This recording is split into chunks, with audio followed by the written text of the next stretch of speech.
હવે 10મા educational innovation ફેસ્ટિવલમાં સૌ જે 40 ઇનોવેટર્સ હતા એમણે ખૂબ જ સુંદર કામગીરી થઈ ગઈ છે. સૌથી પહેલા તાળી આપણે આપણા બાળકો માટે પાડીશું કે જેના લીધે આપણે અહીં સુધી પહોંચી શક્યા છીએ.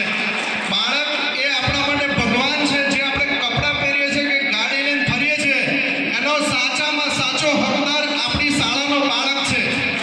અને સૌથી પહેલામાં પહેલી ડાયટના ડોક્ટર ઓમેગા પાંડવ સાહેબ, કેએસ પટેલ સાહેબ અને એમની જે ટીમ હતી કે 30 મિનિટની અંદર પણ માહિતી આપો તો પણ ઇનોવેટર મિત્રોએ માહિતી આપી છે. હું તમને એક ઘટનાની વાત કરું. મારા એક મિત્ર છે જેનું નામ નહીં લઉં, પ્રયાગરાજની અંદર ડૂબકી લગાવવા માટે જેવા કિનારા પર ગયા ને મેસેજ આવ્યો કે 30 મિનિટમાં માહિતી આપો. ઘરના માણસો ખેલતા હતા કે ચલો ડૂબકી લગાવતા કે ના, પેલું ઇનોવેશનની માહિતી આપી દો. ખરેખર ધન્યવાદ છે ઇનોવેટર મિત્રોને કે જેમણે સાથ સહકાર આટલો આપ્યો છે. મેં દાહોદ જિલ્લાના ધનપુર તાલુકામાં નોકરી કરી છે 13 વર્ષની અને 9 ઇનોવેશન મેં ત્યાં જોયા. ખરેખર અદ્ભુત અનુભવ થયો. અને આની અંદર હવે સમયનો અભાવ છે એટલે બધું કહી નથી શકતો, પણ એક તમને એક રમૂજી જે અનુભવ થયો મને. મેં લગભગ જે સ્ટોલની મુલાકાત લેતા હતા એની અંદર બધા જે રીતે સમજાવતા હોય આપણે સમજાવતા હતા, તો લગભગ ઓછામાં ઓછું દરેકને આપણે 3 થી 4 મિનિટ સુધી સમજાવતા હોઈએ છીએ. તો 3 થી 4ના જૂથમાં બધા સમજાવતા હોય છે. તો મેં સમજાવવાનું ચાલુ કરીને મારો કોન્સેપ્ટ હતો એક છત્રીવાળો હતો કે છત્રી લઈને ગામની અંદર ફરીએ અને ચિત્રાવાળો.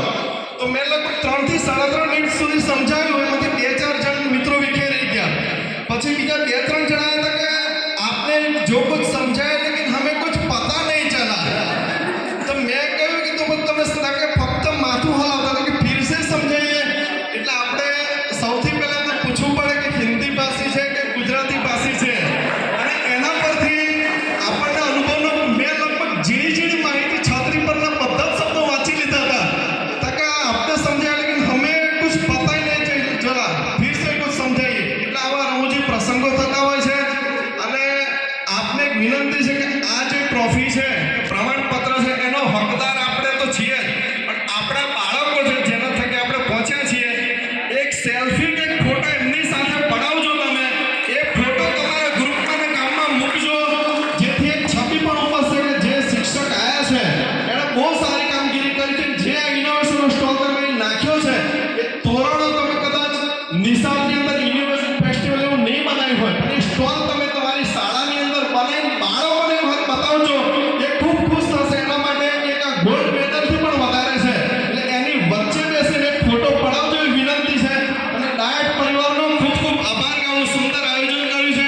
મામા હોય, શકીલભાઈ હોય કે દરેક ટીમનો ખૂબ ખૂબ આભાર. ઇમરાન